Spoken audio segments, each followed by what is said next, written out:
This fight gets me another fight. So, you know, no matter who it is, there's a lot of tough guys in this division. So keep lining them up, and I'll keep trying to knock them out. Anybody in particular that you like that you think would advance your career more, or if you like to fight?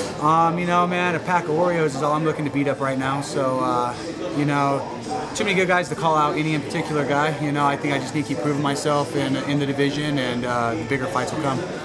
Your first run in the UFC wasn't really that spectacular. What do you think is different this time around? I'm not having to cut 40 pounds. You know, when I was cutting to 155, I was like a $178 at the most, and overnight, you know, it seemed like, well, I guess 4 years of cutting that weight, I wind up getting to 190, 195, and then short notice fights were all I was getting. I wasn't being represented correctly, and my team wasn't being represented, so we wound up having to cut some corners and to cut some fat off guys that weren't representing me in the best. So feels like the guys I have in my corner, Tom and Arlene Vaughn, John Judy, Finn and HB, they're looking after my best interests and the fights that are good for me. So right now, Joe Silva gave me a new contract. He's really taking care of me, stuck to his word of going over to Legacy, coming back at 170 pounds if I did good over there, and he's just really taking care of me. So I'm just trying to take it one fight at a time. How many fights do you have left on your deal? I have 3 fights left. That was my first fight on my new deal.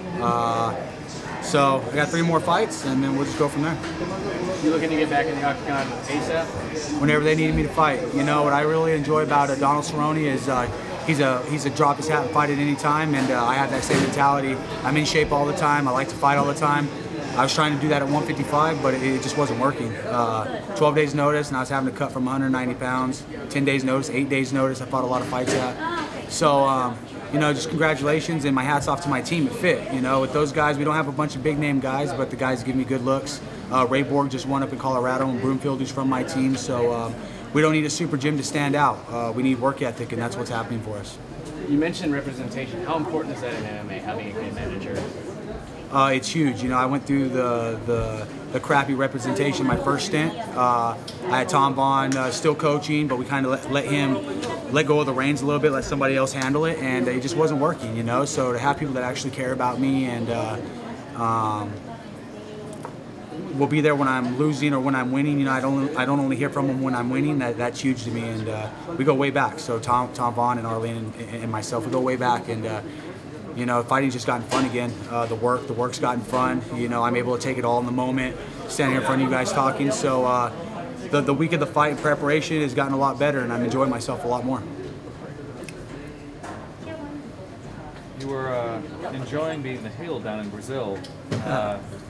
Any desire to double down on that and in front of an American crowd? So, what do you mean? I don't know. Say something else. You know, start. I think it's the fact of the matter that they were chanting "You're gonna die" and they were throwing crap at me when I was walking out. They were booing the whole fight. So after the fight announcement was one, they got kind of quiet, you know. And don't sit back. If you're sitting in your chair and you ain't booing no more, you're not doing your job, you know. They down in Brazil, they really support their fighters. They stand behind their people, and that's fascinating. So you know, I want to hear them boo me and throw some more stuff at me. You know, I went down there to pick a fight, and I did just that. I guess what I'm saying is that, like, have you ever thought about being the bad guy, being a career bad guy? I've been a bad guy my whole life, you know. So you know, I've been to prison and back again. I've been through a drug addiction and back again.